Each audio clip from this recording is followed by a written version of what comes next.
তো আপনি এখানে বসে আনলক করে দিয়েছেন, পিছনে একজন লোক বসাচ্ছে, সে বের হইতে গেছে, এখন ভিতর থেকে খুলতেছে না, দরজাটা যতই টানাটানি করতেছে খুলতেছে না। আসসালামু আলাইকুম ওয়া রাহমাতুল্লাহ। সম্মানিত ভিউয়ার্স, আজকের আপনাদের সাথে আমি নতুন একটি ভিডিও নিয়ে আবার উপস্থিত হয়েছি। আজকের ভিডিওতে আপনাদের এমন ইম্পর্টেন্ট একটি বিষয় দেখাবো যেটা একেবারেই চিন্তার বাহিরে, যে এ ধরনের সমস্যাও হতে পারে। যারা নতুন ড্রাইভার আছেন তাদের জন্য তো অবশ্যই তারা বুঝবেন না যে এ ধরনের সমস্যাও কি হয় আদৌ। আর পুরনো যারা ড্রাইভার আছে, আমি মনে করি যে 100-র ভিতরে 80% ড্রাইভারের জানা নাই যে এইটা কেন হয়। তো এই বিষয়টা নিয়েই কথা বলবো, সেই বিষয়টা আমি ক্লিয়ার করে বলছি যে অবশ্যই আপনারা স্কিপ করবেন না, তাহলে পুরো ভিডিওটি বুঝতে পারবেন যদি স্কিপ না করেন। আপনারা জানি যে এই ডান পাশের দরজায় মাস্টার প্যানেল বোর্ড থাকে, যেটা দিয়ে গাড়ির লক আনলক করে।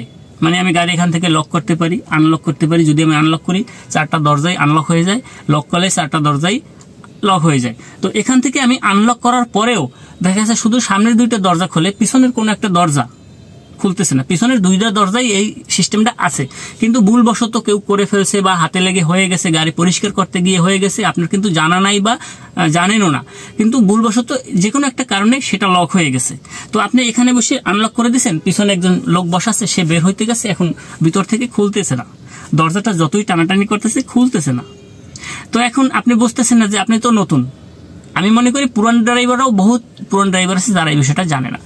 তো এখন ভিতর থেকে বের হইতে পারছে না, কিন্তু আপনি এখান থেকে গিয়ে বাহির থেকে যখন টান দিচ্ছেন তখন ঠিকই দরজাটা খুলে গেছে।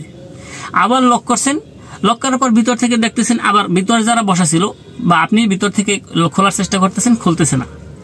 বাহির থেকে ঠিকই খুলে, সেম পিছনের এই দরজাটাও ভিতর থেকে খুলতেছে না, কিন্তু বাহির থেকে টান দিলেই খুলে। কিন্তু এই সমস্যাটা কেন হয় সেটাই আজকে দেখাবো আপনাদের প্র্যাকটিক্যালি।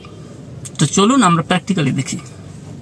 ভিউয়ার্স, এই যে প্যানেল বোর্ডটা দেখতে পাচ্ছেন, এই প্যানেল বোর্ডে দেখেন এটা আনলক, এই লক, মানে এই সাইডে দিলে আনলক হয়ে যায়, এই সাইডে দিলে লক হয়ে যেত। এইখানে যদি আপনি চাপ দেন, এই প্যানেল বোর্ডটা চাপ দিলে পুরো 4টা দরজায় কিন্তু লক এবং আনলক হয়। এটা হচ্ছে মাস্টার প্যানেল বোর্ড, যে কারণে 4টা দরজাই খোলে।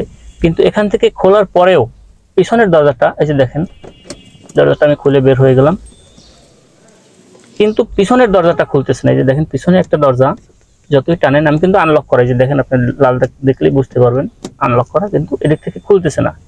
কিন্তু বাহির থেকে যখন টান দেওয়া হবে তখন কিন্তু এটা খুলে যাবে। দেখেন ভিতর থেকে খুলতেছে না কোনো ক্রমেই। এখন বাহির থেকে আমি একটু টান দিয়ে দেখাবো যে বাহির থেকে টান দেওয়ার সাথে সাথে এটা খুলে যাচ্ছে। এই যে দেখেন আমি ভিতর থেকে টান দিই, বাম সাইডের দরজাটা পিছনের, এই যে টান দিলাম, দেখেন আস্তে করে এটা ওপেন হয়ে গেল।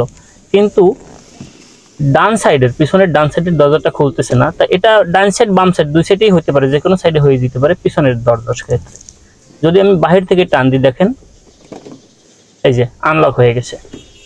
কিন্তু এইটা কেন হয় সেটাই, এই যে দেখেন এই দরজার নিচের দিকে একটা সুইচ দেখতে পাচ্ছেন, এই যে কালো একটা ছোট বাটনের মতন, এই যে উপরের দিকে দিয়ে দিলাম। উপরের দিকে মানে উপরের দিকে থাকা নিয়ম, উপরে থাকবে, কিন্তু এটা নিচে হয়ে গেছে যে কোনো কারণে। এখন যদি আমি ভিতর থেকে টান দিই তাহলে কিন্তু এটা ভিতর থেকেও খুলবে। তাহলে বলবেন এই সুইচটার কাজ কি, এটা কেন দিচ্ছে? এটার কাজ আছে, এটার নাম মূলত কিডস লক।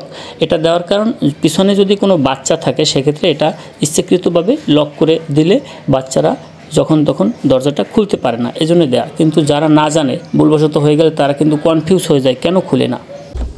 এই যে দেখেন আমি এই দরজায় সেম একটা সুইচ আছে, এটা যদি এটা এখন উপরের দিকে আছে, তার মানে এটা নিয়ম মতো উপরের দিকে থাকবে। কিন্তু এটা যদি কোনো কারণে না খোলে, যে ভিতর থেকে খুলতেছে না আপনি আনলক করার পরেও, তাহলে বুঝবেন এই সুইচটা নিচের দিকে নেমে আসে, যেভাবে নেমে আসে।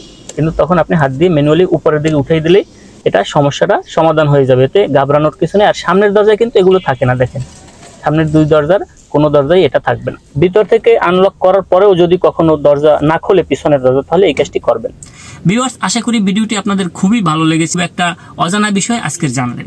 তো এ ধরনের নিত্য নতুন ভিডিও পেতে আমার চ্যানেলটি সাবস্ক্রাইব করে রাখতে পারেন। আর নিজস্ব কোনো মতামত থাকলে, কোনো বিষয়ের উপর ভিডিও পেতে চাইলে কমেন্ট করে জানাতে পারেন, চেষ্টা করব সেই বিষয়ের উপর ভিডিও দেওয়ার জন্য। আজকের মতো এখান থেকে বিদায় নিচ্ছি, দেখা হবে আবারও পরবর্তীতে নতুন কোনো বিষয় নিয়ে, নতুন কোনো ভিডিও নিয়ে। সে পর্যন্ত সকলে ভালো থাকবেন, সুস্থ থাকবেন। আসসালামু আলাইকুম ওয়া রাহমাতুল্লাহ।